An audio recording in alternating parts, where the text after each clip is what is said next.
আগামীকাল সকালে ব্রাজিল তাদের দ্বিতীয় ম্যাচের মুখোমুখি হতে চলেছে হাইতির বিপক্ষে। কিন্তু এই ম্যাচটা শুধুমাত্র ব্রাজিলের জন্য স্বাভাবিক একটা ম্যাচ নয়, এই ম্যাচটা ব্রাজিলের কামব্যাকের ম্যাচ। এই ম্যাচটা ব্রাজিলকে ব্রাজিলের রূপে ফিরে পাওয়ার ম্যাচ। কিন্তু পারবে কি ব্রাজিল আমাদের এত বড় প্রত্যাশা পূরণ করতে?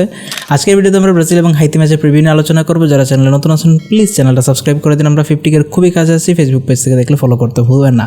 চলুন দেরি না করে শুরু করা যাক। আমরা এই ভিডিওটাকে চ্যাপ্টারে ভাগ করার চেষ্টা করেছি, যেখানে আমরা ফার্স্ট চ্যাপ্টারে আলোচনা করতে চলেছি হাইতি দলটা কোন ধরনের ফুটবল খেলে থাকে। বর্তমানে হাইতি দলটার কোচের দায়িত্বে আছেন সেবাস্তিয়ান মিনিয়ে, যিনি 4-4-2 ফরমেশনটা ইউজ করার চেষ্টা করে এসেছেন। এই ক্যারিবিয়ান দলটা তাদের 4-4-2 ফরমেশনটা ল ব্লকে ইউজ করার চেষ্টা করে থাকে। তাদের খেলার স্টাইলের মধ্যে কয়েকটা জিনিস প্রিটি ক্লিয়ার। তারা অ্যাগ্রেসিভ ফুটবল খেলতে চায়, ডিফেন্সিভলি তারা অনেক বেশি ফাউলের উপর গুরুত্ব দেয়, প্লেয়ারদের উপর প্রেশার তৈরি করে তাদের অ্যাটাককে ভাঙার চেষ্টা করে। দ্বিতীয়ত, এই দলটা তাদের মিডফিল্ডে প্লেয়ার বাড়িয়ে এখানে একটা মিড ব্লক স্টাইলের ফুটবল খেলার চেষ্টা করে, যেটা কিন্তু মরক্কো করেছিল। তবে মরক্কোর ক্ষেত্রে সেটা অনেক বেশি সুপিরিয়র এবং ভালো কোয়ালিটির ছিল। তারা প্রেশার তৈরি করে অপোনেন্টকে ডিসপোজেস করতে চায় এবং খুবই তাড়াতাড়ি এক্সেলারেট করে আক্রমণে যেতে চায়। তবে এই হাইতি দলটার মূল অস্ত্র হচ্ছে ওয়াইড স্পেস, অর্থাৎ তারা সবচেয়ে বেশি উইঙ্গারদের ইউজ করতে চায়, তাদের ফুল ব্যাক ইউজ করতে চায় আক্রমণের জন্য। সো এই দলটা ওয়াইড এরিয়াতে খেলার চেষ্টা করলো। এই দলের সবচেয়ে বড় অসুবিধাই হচ্ছে তাদের ক্রিয়েটিভিটি। তাদের মিডফিল্ডের ক্রিয়েটিভিটি এত বেশি শক্তিশালী না। সো মিড ব্লকে এই দলটা অপোনেন্টের উপর প্রেশার তৈরি করে তাদের কাছ থেকে বল ডিসপোজেস করতে চায় এবং সেখান থেকে তারা আক্রমণকে সাজিয়ে নিতে চায়। তাছাড়া মিডফিল্ডের ক্ষেত্রে তারা ডাবল পিভট ইউজ করে থাকে এবং এই ডাবল পিভটের মাধ্যমে বেশিরভাগ আক্রমণ তাদের তৈরি হয়। দ্বিতীয়ত, হাইতি দলের খেলা একটা জিনিস ক্লিয়ারলি বোঝা যায়, এই দলটা যখন তাদের কাছে পজিশন রাখতে পারে তখন তাদের খেলার মধ্যে অনেক বেশি বৈচিত্র্য দেখা যায়। কিন্তু অফ দ্য বলে এই দলের পারফরমেন্সে যথেষ্ট ঘাটতি রয়েছে। উইং বেস ফুটবল খেলার পাশাপাশি তারা প্রতিপক্ষ ডিফেন্সের উপর প্রেশার তৈরি করতেছে এবং সেখান থেকে 1 ভার্সেস 1 সিচুয়েশনে তাদের উইঙ্গাররা কিন্তু ভালো পারফর্ম করেছেন স্কটল্যান্ডের বিপক্ষে। যখন দলটা ল ব্লকে চলে যায় তখন প্রতিপক্ষের ক্ষেত্রে একমাত্র ডাইরেক্ট ফুটবলই বাকি থাকে, অর্থাৎ ভার্টিক্যাল ফুটবল খেলতে হয়, লং বলে ফুটবলগুলো খেলতে হয় এবং থ্রু পাসের মাধ্যমে ফুটবলগুলো খেলতে হয়। কিন্তু এই হাইতি দলটা সবচেয়ে বড় সমস্যা হচ্ছে তাদের কাছে কোয়ালিটির ঘাটতি রয়েছে। তারা খুব বেশি চান্সেস তৈরি করতে পারে না এবং এই চান্সেস তৈরি করতে না পারার কারণে তারা গোলও করতে পারে না। ডিফেন্সিভলি যখন অনেক বেশি প্রেশারে তারা পড়ে যায় সেক্ষেত্রে কিন্তু তারা ফাম্বল করতে থাকে এবং মিস্টেক্স করতে থাকে। আর স্পেশালি ব্রাজিল যদি ফার্স্ট 10 মিনিটের মধ্যে একটা গোল অর্জন করে নিতে পারে তাহলে এই হাইতি দলের বিপক্ষে ব্রাজিল টোটাল ডমিনেশনের দিকে এগিয়ে যেতে পারবে। ব্রাজিল এবং হাইতির মধ্যে এখন পর্যন্ত 3টা ম্যাচ হয়েছে এবং এই 3টা ম্যাচের 3টাই ব্রাজিল জিতেছে, তাও বড় বড় ব্যবধানে। 1974 সালে ব্রাজিল সর্বপ্রথমে হাইতির বিপক্ষে খেলে, যেখানে তারা 4-0 গোলের বিশাল জয় পায়। আর 2004 সালে ব্রাজিল এই হাইতি দলের বিপক্ষে 6-0 গোলে জেতে, যেখানে রোনালদিনোর একটা দুর্দান্ত গোল ছিল।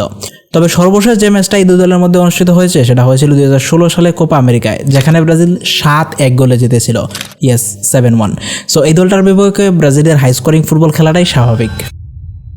এবার চলুন ব্রাজিলের একাদশ এবং ট্যাকটিক্স নিয়ে কথা বলা যাক। প্রথমত, ব্রাজিল এই ম্যাচে কোন একাদশ খেলাবে এই নিয়ে আসলে কেউ কনফার্মেশন দিতে পারেনি, কিন্তু সর্বশেষ যে ট্রেনিং সেশন হয়েছে সেখানে কার্লো আনচেলত্তি মাত্র 2টো পরিবর্তন করেছেন। লাস্ট ম্যাচ থেকে তিনি এই ম্যাচে পরিবর্তন কীরকম করবেন সেটা নিয়ে কিন্তু প্রেস কনফারেন্সে কথা বলেছেন, যেখানে তিনি বলেছেন পরিবর্তন তো হবে, তবে সেই পরিবর্তন খুব বেশি হবে না। অর্থাৎ ESPN ব্রাজিলের দেওয়া এই একাদশটা হওয়ার সম্ভাবনা অনেক বেশি বেড়ে যায়। সেক্ষেত্রে ব্রাজিল মাত্র 2টো পরিবর্তন করেছে। লুকাস পাকেতার বদলে সেখানে হয় দানিলো সান্তোস অথবা লুইস এনরিকেকে দেখা যাবে। আর ব্রাজিলের যে রাইট ব্যাক আছে সেখানে ইভানেজের বদলে দানিলোকে খেলানো হবে ডিফেন্সিভলি সলিডিটি দেখানোর জন্য। তাছাড়া ব্রাজিলের আক্রমণে ইগোর থিয়াগোর জায়গায় ম্যাথিয়াস কুনহাকে সুযোগ দেওয়া হতে পারে। এবার টেকনিক্যাল দিক দিয়ে যদি কথা বলি, ব্রাজিল এই ম্যাচে কিন্তু ব্লিস্টারিং ফুটবল খেলার চেষ্টা করবে, তাদের সবচেয়ে সুন্দর ফুটবলগুলো খেলার চেষ্টা করবে, খুবই হাই অ্যাটাকিং ফুটবল খেলার চেষ্টা করবে। এক্ষেত্রে কার্লো আনচেলত্তি তার প্রেস কনফারেন্সে কয়েকটা টেকনিক্সের ব্যাপারে কথা বলেছেন। প্রথমত তিনি বলেছেন তারা ডিফেন্সের ল ব্লকে অনেক শক্তিশালী হতে চায়। দ্বিতীয়ত, আক্রমণ ভাগে ব্রাজিল প্লেয়ারদের ফ্রিডম দিতে চায়, তাদের কাছ থেকে তাদের ইন্ডিভিজুয়াল ব্রিলিয়ান্সটা বের করে আনতে চায়। তৃতীয়ত, ব্রাজিল হাই প্রেসিং ফুটবল খেলতে চায়, অনেক বেশি প্রেস করতে চায়, প্লেয়ারদের অনেক বেশি অ্যাগ্রেসিভ একটা রোল কার্লো আনচেলত্তি দেখতে চান। আর সবার শেষে ব্রাজিল যখন ডিফেন্স করবে, ব্রাজিলের প্রত্যেকটা প্লেয়ারকে পিছনে নেমে এসে ডিফেন্সকে হেল্প করতে হবে। এটা হচ্ছে কার্লো আনচেলত্তির রিকোয়ারমেন্ট। কার্লো আনচেলত্তিকে জিজ্ঞেস করা হয়েছিল এনরিকে সুযোগ দেওয়া হবে কিনা। কার্লো আনচেলত্তি বলেছিলেন এনরিকের জন্য অপেক্ষা করতে হবে, তার মধ্যে অনেক পটেনশিয়াল রয়েছে।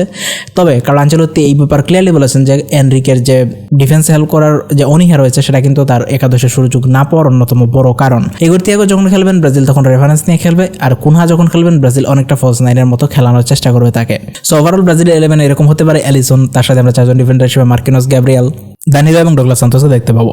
মিডফিল্ডে ক্যাসেমিরো, ব্রুনো এই দুজনকেই হয়তো ইউজ করা হবে ডাবল পিভট হিসেবে এবং আক্রমণ ভাগে ব্রাজিল 4জন অ্যাটাকার ইউজ করবে: কুনহা, ভিনিসিয়াস জুনিয়র, রাফিনহা এবং পাকেতা অথবা লুইস এনরিকে অথবা দানিলো সান্তোস। সো এই হচ্ছে ব্রাজিলের একাদশ এবং ট্যাকটিক্স সম্পর্কে ধারণা। এবার আমরা যদি তাকিয়ে দেখি এই ম্যাচে ব্রাজিলের কি প্লেয়াররা কারা কারা হতে পারেন। ব্রাজিলের মূল কি প্লেয়ার এই ম্যাচে নিশ্চিতভাবে হতে চলেছেন দুজন ভিনিসিয়াস জুনিয়র এবং রাফিনহা। সবচেয়ে বড় কথা, রাফিনহাকে পারফর্ম করতে হবে। এই প্লেয়ারটার কাছ থেকে বেস্ট বের করে আনা কিন্তু ব্রাজিল জাতীয় দলের ভবিষ্যৎ কিরকম হবে সেটা নির্ভর করে দেবে।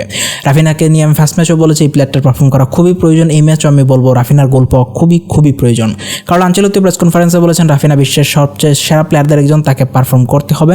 আর ভিনিসিয়াস জুনিয়র লাস্ট ম্যাচে যেরকম পারফর্ম করেছেন সেটাকে এই ম্যাচে কিন্তু রেপ্লিকেট করতে হবে। হাইতির প্লেয়ারদের ক্ষেত্রে যদি চিন্তা করি, হাইতির যে লেফট উইঙ্গার আছেন তার দিকে কিন্তু আমাদের দৃষ্টি দিতে হবে। তাদের লেফট উইঙ্গার রুবেন প্রভিডেন্স ব্রাজিলের জন্য সবচেয়ে বড় থ্রেট হতে চলেছে।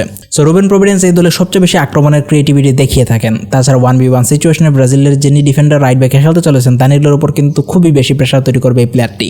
তাছাড়াও ব্রাজিলের জন্য থ্রেট হতে পারেন তাদের অ্যাটাকার পিয়েরট। সো ব্রাজিলকে এই দুজন প্লেয়ারের উপর দৃষ্টি দিতে হবে যদি শেষ পর্যন্ত ক্লিন শিট নিয়ে ফিরতে হয়। এবার আসা যাক এই ভিডিওর মূল কথায়, প্রেডিকশনস। ব্রাজিল এই ম্যাচে কেমন করবে এই নিয়ে কিন্তু রোনালদো নাজারিও নিজের মতামত প্রকাশ করেছেন।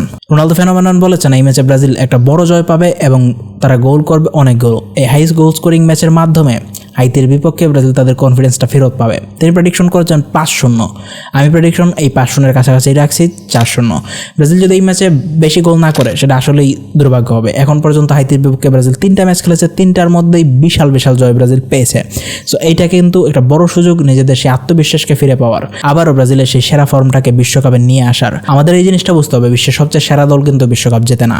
এই বিশ্বকাপ 6 থেকে 7 ম্যাচের একটা টুর্নামেন্ট মাত্র। বিশ্বকাপে যে দলটা টিম হিসেবে ভালো খেলে, যে দলটা ডিফেন্সিভলি ভালো হয়, সেই দলটা শেষ পর্যন্ত ট্রফি জিতে নিয়ে যায়। 22 বিশ্বকাপে আর্জেন্টিনা ফেভারিট ছিল না, তবুও তারা জিতেছে। 2010 সালের সেই নেদারল্যান্ডস দলটাকে স্পেন হারিয়ে দিবে অনেকে চিন্তা করতে পারেননি, তারা কিন্তু ট্রফি জিতেছে। তাছাড়া সক্রেটিস জিকোদের নিয়ে গড়া ব্রাজিলের সেই আইকনিক দলটা বিশ্বকাপ জিততে না পারলেও তুলনামূলক দুর্বল সেই দলটা বেবেতো রোমারিওদের নিয়ে শেষ পর্যন্ত 1994 সালে বিশ্বকাপ জিতেছিল, কেননা ব্রাজিল ডিফেন্সিভলি স্ট্রং ছিল।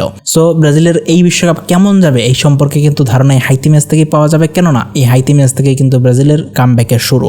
এই ম্যাচে নেইমার জুনিয়র থাকছেন না, তিনি দলের সাথে ট্রাভেলও করবেন না ফিলাডেলফিয়ায়। তবে এর পরবর্তী ম্যাচে স্কটল্যান্ডের বিপক্ষে তাকে পাওয়ার সম্ভাবনা অনেক বেশি, এবং স্কটল্যান্ডের বিপক্ষে ব্রাজিল আত্মবিশ্বাসী ফুটবল খেলবে কিনা, এই গ্রুপের নাম্বার 1 হিসেবে কোয়ালিফাই করবে কিনা, এই হাইতি ম্যাচই নির্ধারণ করে দেবে। সো আপনার প্রেডিকশন কমেন্টে জানিয়ে দিন। এর পরবর্তীতে কোন টপিকে ভিডিও দেখতে চান কমেন্টে জানাতে ভুলবেন না। Thank you for watching this video.